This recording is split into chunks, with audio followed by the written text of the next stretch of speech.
channel for Jacksonville Jaguars, baby. And we gotta keep it hype. Represent it for life. You know how we do it. Woo! Hey. Jacksonville Jags, we don't mean to brag, but when we on the field, we got it in the bag. Jacksonville Jags, you know how we ball. Best believe it, got the people screaming out, Duval. Jacksonville Jags, we don't mean to brag, but when we on the field, we got it in the bag. Jacksonville Jags, you know how we ball. Best believe it, got the people screaming out, Duval. Okay, Jacksonville Jaguars, too much for your crew to handle. Keep it lit, and this is the #1 YouTube channel by UCF Jaguar. Yeah, we about to blast off. If you've been a fan, then this is the dopest platform. Yeah, never hold back. Gotta represent for the teal and black. Breaking news, live streams, post-game videos, yeah, all that. Gotta keep it hype for show. You know how we reppin', serving L's to the Colts, to the Titans, and the Texans. Yeah, stay tuned for more. You can feel the energy for sure. UCF about to hold it down. Subscribe, come and check it out. University of Central Florida. After graduating, he was inspired. Made the channel, had to make it happen. Bringing you the news and gon' take it higher. Jacksonville Jags, we don't mean to brag, but when we on the field, we got it in the bag. Jacksonville Jags, you know how we ball. Best believe it, got the people screaming out, Duval. Jacksonville Jags, we don't mean to brag, but when we on the field, we got it in the bag. Jacksonville Jags, you know how we ball. Best believe it, got the people screaming out, Duval. Okay, Duval, that teal and black, where you at? Got it hyped, all the fans, and we don't know how to act. Duval, and that's for life, get it right. UCF Jaguar, right now you should come subscribe. This the spot where it's poppin', really ain't a better option. You can check it any minute, all the games he be watching, yeah. So if you wanna stay up in the mix, don't nobody do it like this, yeah. You don't wanna miss all the real fans, you can't resist. Let's go. Jacksonville Jags, we don't mean to brag, but when we on the field, we got it in the bag. Jacksonville Jags, you know how we ball. Best believe it, got the people screaming out, Duval. Jacksonville Jags, we don't mean to brag, but when we on the field, we got it in the bag. Jacksonville Jags, you know how we ball. Best believe it, got the people screaming out, Duval. Hey, UCF Jaguar, represent for life, baby. Hey, make sure you subscribe. We gonna keep it live. Let's go. And what is going on, everybody? Wow, what an awful showing today from the Jacksonville Jaguars. The Jaguars lose to division rival Houston Texans 37-17. A game where the Jaguars were actually favored by 9.5 points as of last Wednesday. The line moved closer to 7.5 points this morning. And the Jaguars wound up losing the game by 20 points. The Jaguars lost to a rookie head coach and a rookie quarterback. The Houston Texans were without 4 other starting offensive linemen and 3 other starting defensive backs. And the Jaguars haven't beat the Texans in Jacksonville since 2017. Just an awful streak we have going right now. And shout out to everyone in here, man. What's up, Biggs? I got BG4X in the building. Thanks to everyone for being here. That dude, Evan, what's going on, bro? I know Evan was at the game today. Sorry to see that. It's not fun going to these hot games and experiencing losses. I mean, I'm all too familiar with it. At this point, man, just build a new stadium. I mean, the Heat, the Jacksonville Heat gives us like no advantage. I mean, the Jaguars built this state-of-the-art practice facility, and it's almost like we've gone soft. I mean, even Doug Peterson was talking after the game, kind of saying that, yeah, maybe we needed to get out of Jacksonville for a little bit, and the London games coming up will help. It's like, what? You're at home, man. You practice out here every single day, and you allowed 2 teams in a row to come to your house where you go report to work every day and spank you around, lose both games by more than 1 possession, and just, oh, we need to get out of here. It's like, it sucks, man. It sucks. But at the end of the day, guys, right now, we're a bad team. I mean, that's just the fact of the matter. Look, 2022 is no more. Now we are the 2023 Jaguars. And, We're a team that, look, we beat the Colts week 1 in Indy. We played a little rough. We're like, okay, we're a good team. We just had a rough game. We'll be better. Against the Chiefs, defensive, battle, but we wound up losing. And it was like, okay, next week we had the Texans, time to get right, get the ship back afloat. We're 2-1. And, we're a lot better than the Texans. It's time to get a good record, go 2-0 in the AFC South, and then we'll move on to London with a little bit of momentum. But no, the Jaguars got smacked, down 17-0 at halftime, and wound up not really being able to break that 17, point loss total. The one time that they did, the Texans went and ran back a touchdown. So it's just ridiculous. And really, when you start with this team, man, I think it all starts in the trenches. Look, I have said all the time, maybe not all the time, but one thing I've always known is that the game of football is won and lost in the trenches. And once again, the Jaguars' offensive line looks terrible. Terrible. Trevor Lawrence, every time he drops back, he's under pressure. He's having to roll out or do crazy maneuvers and, maybe run out of it. But ultimately, Trevor Lawrence drops back and he's not comfortable. He's not able to do a 3-step drop back, go through a progression or two, and fire the ball. It's like he drops back and somebody's getting in there. We have 5 offensive linemen, 4 defensive linemen, and we somehow can't block the guys. It's unreal and it's embarrassing. It's awful. We have guys like Brandon Sheriff making all this money. We have just different guys where it's like, just step up, do something.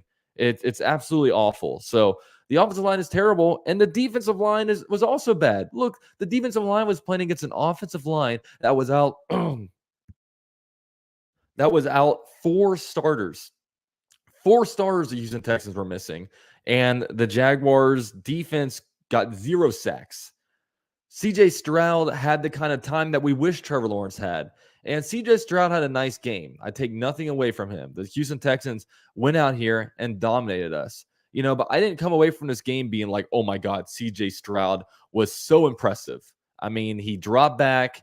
He wasn't pressured. He delivered the throws. He was good. But I'm not going to sit here and say that we lost to an all-pro quarterback. We lost to a guy that the offensive line was giving opportunities to. The receivers were running wide open. And the defense, after feeling good about them the first couple of weeks, awful showing by, the defense. And it's unacceptable to have 0 sacks. It's unacceptable to not be able to get any pressure on CJ Stroud. I couldn't believe it. And just overall, man, players are just not making plays, man. Ridley right now looks out of it. He looks kind of hurt out there. His body language is horrible. He just looks so not confident. It's just weird seeing him out there. It's on the first drive, he drops a beautiful throw from Trevor Lawrence, hit him right here, just drops it. It's what are you doing, bro? Any other player, any other wide receiver on the Jaguars is making that play, and he's not making it. And look, the Jaguars, he's supposed to be a number 1 wide receiver, and they're giving him opportunities like a number 1 wide receiver, but just drops. He gets hit and he lays down. I'm like, dude, what is going on with Calvin Ridley right now? This is not the guy that we thought we were getting. And, Agnew wound up fumbling this game. And look, Agnew has 3 fumbles in the last 4 games. I'm kind of tired of featuring him. I know last year I shared some unpopular thoughts about Agnew and the offense, and everybody hated it, but I'm going back to it, man. I am tired of featuring Jamal Agnew in this offense. Go back to your old reliables. Go back to 2022 when Christian Kirk was making the catches, when Ingram was making the catches. It's just not good. And one thing that we did learn was that Doug Peterson did take over play calling again in the second half, which was good. Needed that because, look, the Jaguars put up 0 points in the first half. And then, second half drove and, got the touchdown. And, at this point, like I said, 0 points in the first half, 17 points in the second half.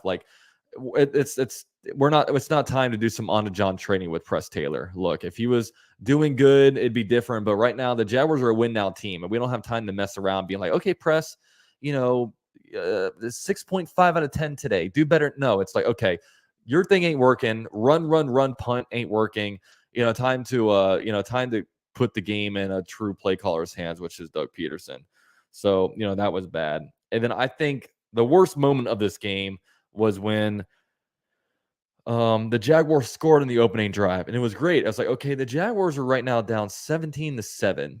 If we can get a stop on defense, we can go back and score. Then all of a sudden, this game could be 17-14 halfway through the third quarter. We're right back into it. They get the kickoff. The dude like fumbles it, and then the fullback picks the ball up and somehow has a 90-yard touchdown return. Everybody broke containment, like Jacob Harris, Trey Herndon. Dearness Johnson just like throws his body into him while he's running on the sidelines. It's like, and Andre Cisco isn't running full speed. Like, what the hell are we doing? That was such an awful moment.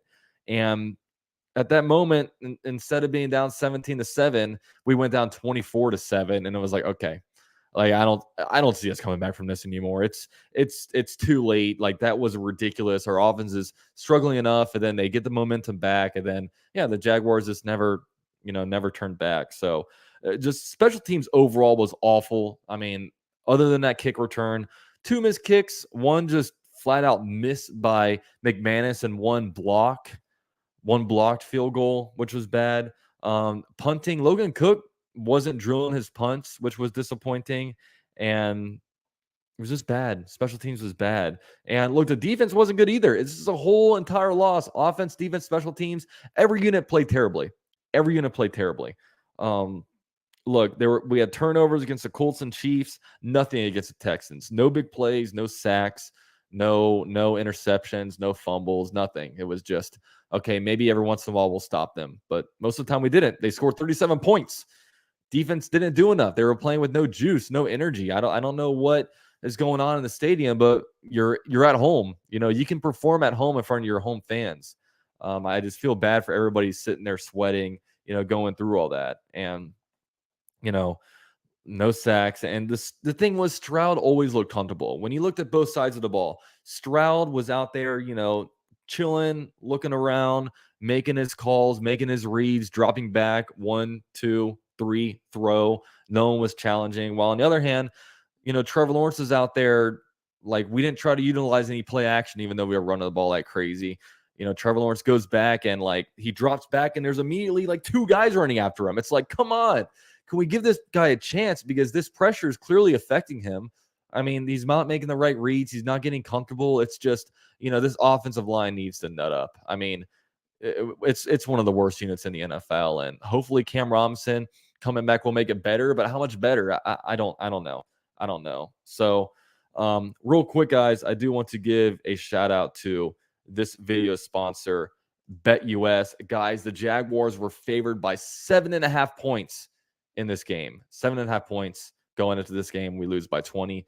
So now the Jaguars are 1-2 on the record and against the spread. So not fun. You always like to see if you can beat the spread, but it was not happening. Now, actually, next week, the Jaguars open as 3-point favorites against the 1-2 Atlanta Falcons. It's going to be tough for me to put any money on the Jaguars at this moment, but there's all different kind of wagers that you guys can make at BetUS, from like first quarter scores to different yardage totals, to who scores first. Really, there's all different kinds of cool stuff to do over there at BetUS. So huge shout out to BetUS for sponsoring this video. They're a huge sponsor of our channel, this year. So definitely go over there, show them some love, and if you guys want, put some money on the Jaguars. We'll see if you can get some double misery, or put money on the Falcons. So if the Jaguars do lose, at least you make some money. So, we'll see. But shout out to BetUS. Now, the next thing we got to think is like, okay, whose fault is this? Like, who is at fault for the Jaguars playing so terribly? Now, right now, everybody is catching strays. Trevor Lawrence, offensive line, Doug Peterson, Press Taylor. Like, nobody's safe. Nobody is safe right now. Trent Baalke's getting thrown in the mix too. Really, I think for this game, you gotta put on Doug Peterson at first. Doug Peterson, look, when the offense, defense, and special teams are outplayed and just don't look ready to play, that's the head coach. It's Doug Peterson's responsibility to get the team prepared, get the team ready, get the team focused. And today they just weren't. They looked lazy, they looked unmotivated, and you're playing against one of the worst teams in the NFL and you lose to that team. So what does that mean about us? Are we one of the worst teams in the NFL? I'll tell you this right now, man. watching Gardner Minshew play, if Gardner Minshew was a quarterback in that fourth quarter of the Colts game when Anthony Richardson just doesn't know how to throw the ball downfield, the Jaguars very may well be 0-3. It's just a sad realization that maybe the Jaguars are not good, because right now we're 1-2. Maybe we're probably not a good team right now. But Doug Peterson gets the blame. I've said enough about the trenches, offensive line, defensive line, just not aggressive enough, just not motivated enough. I don't know what it is. It's just awful. And I'm sorry, I spoke all offseason about how the defensive line, we need to add more juice, add more firepower to it. But I completely overlooked the offensive line. I was not ready for the offensive line to be this bad, but they are this bad. And it's just not fun. Just not fun. Press Taylor, I'm glad that they took play calling away from him in the first half. It's just it's infuriated, some of the play calls that he makes, like run. I don't know, I feel like we had Nate Hackett back there with Fournette, just run. It's like, dude, we have Trevor Lawrence, we can throw the ball a little bit, but I don't know. It's of course, every time Trevor Lawrence drops back, he feels like he gets pressured.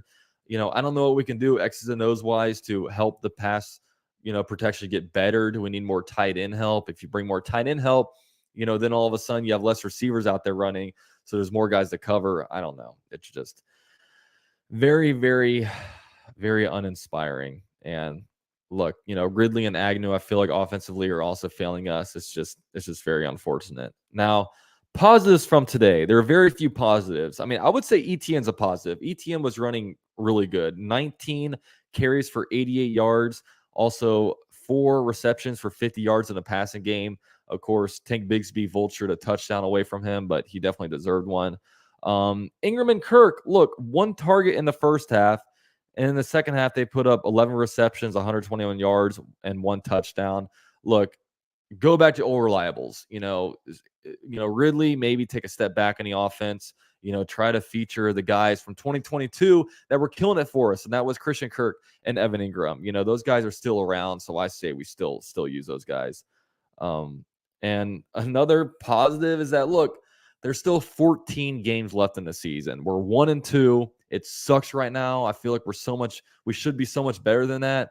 But at the end of the day, it is only 1-2. There's a lot of football left to play. So we have this schedule kind of on our side right now. But yeah, the Jaguars now are second place in the AFC South, guys. The Colts actually defeated the Ravens in overtime. So now the Colts are first place in the AFC South at 2-1.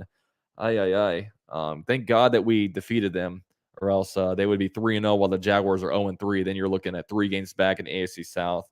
I don't know. So right now the Jaguars have London coming up, have the Falcons and the Bills. We'll kind of see how they play over there. Maybe they'll get away from the heat and they'll play better.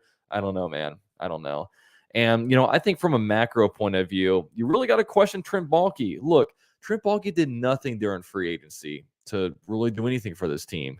And, you look, offensive lineman Cam Robinson's coming back. On the defense line, we have Devon Hamilton and Smoot. That'll be coming back eventually. But, you look at some of these classes, like, Trayvon Walker at number 1 overall last year. I don't care what you guys say. Aiden Hutchinson is playing like an absolute beast. And we drafted a project number 1 overall who didn't do anything this game. And quite frankly, he's not a pass rusher. And a lot of people are saying, oh, we're using him out of position. Well, why are you drafting a run-stopping defensive tackle at number 1 overall? You need pass rush. And Aiden Hutchinson he's killing it right now. He's killing it. So that's a bad draft pick. Like Brenton Strange in the second round. I mean, you see Laporta out there doing work. Tank Bigsby in the third round. Like, did you really need a Tank Bigsby that bad to draft in the third round when you have all these different offensive line issues? I don't know, man. It's this roster construction that doesn't look great right now. But I guess at the end of the day, before I get into some of your questions, I'll probably take questions for about 5 minutes before I end it. Look, Jaguars are a bad team until we are not. Look, right now, I am going into the season very similar to many seasons where I'm just going to expect that we suck and hopefully they prove me wrong. And unfortunately, this season has very, very strong 2018 vibes where you come off from the playoffs, you're expecting to be great, but then you're not doing good. And I thought, okay, 2018, we had Blake Bortles and Doug Marrone. 2023, we have Doug Peterson and Trevor Lawrence, but it's just not working right now. And hell, 2018, we were at least 2-1 at this point. And 2022, we were in a better spot. We were 2-1 at this point.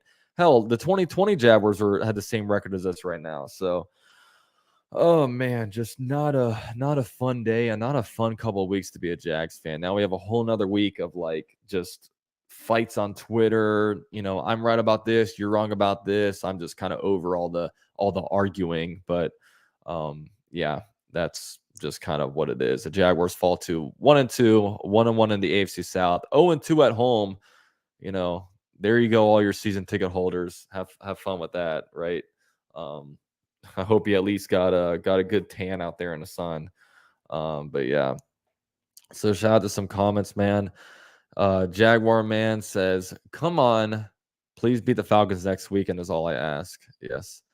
Smokey says, "I'm one of the few Texas fans that wanted Stroud over Bryce." Yeah, I mean, I was one that thought Stroud was the best quarterback in the division, just because, look, Bryce can wheel it and deal it, but he is so brittle. I mean, he's so little. It's one thing like Russell Wilson and like Kyler Murray, those are small guys, but at least they're thick.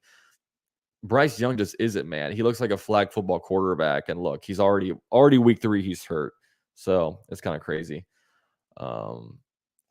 This defense is taking a lot of slack, but I put up more on the offense and special teams. Well, not today, dude. On today, everybody deserves blame. The defense deserves. Look, you're the defense line going against 4 backup offensive linemen, and you can't get any pressure on Stroud. That's unacceptable. Darius Williams allowing just a wide open touchdown pass to Tank Dell. That the secondary was not communicating with each other very well. Just awful from that standpoint.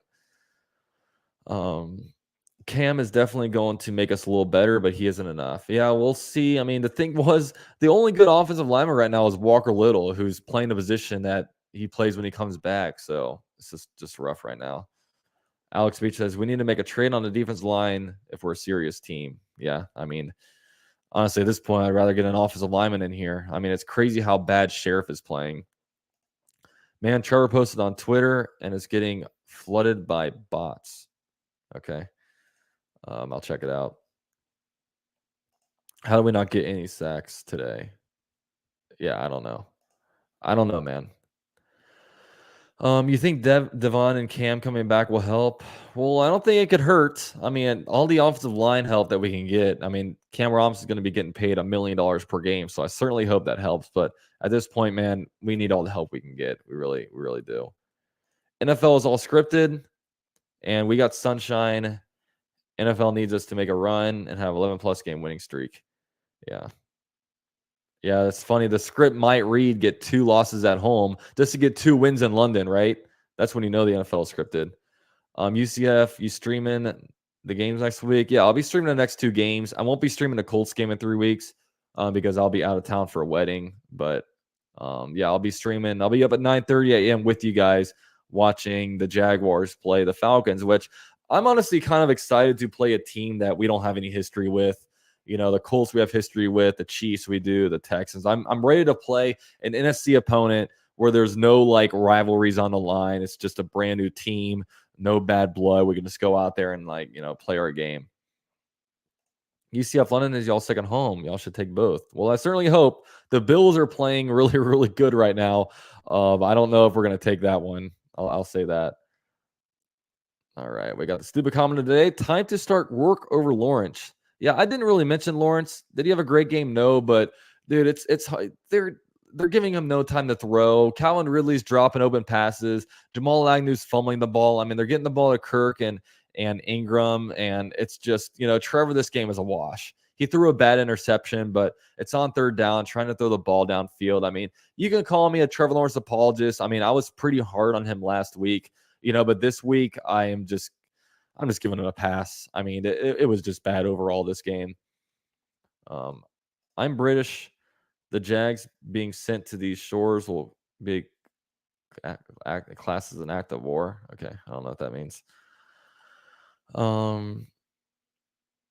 Trade for a lineman. Yeah, I would definitely like to. All right, guys, 182 people. Thanks, guys, for coming. This is going to be a quick recap for you guys. Yeah, we suck right now. Hopefully we do better next week. But we'll see. Should be a fun week of drama on a Jaguar Twitter board. So appreciate you guys for being here, man. I'll be, of course, coming out with all kinds of content this week. I'll keep being here if you guys keep being here. Thank you guys for watching. Go Jags.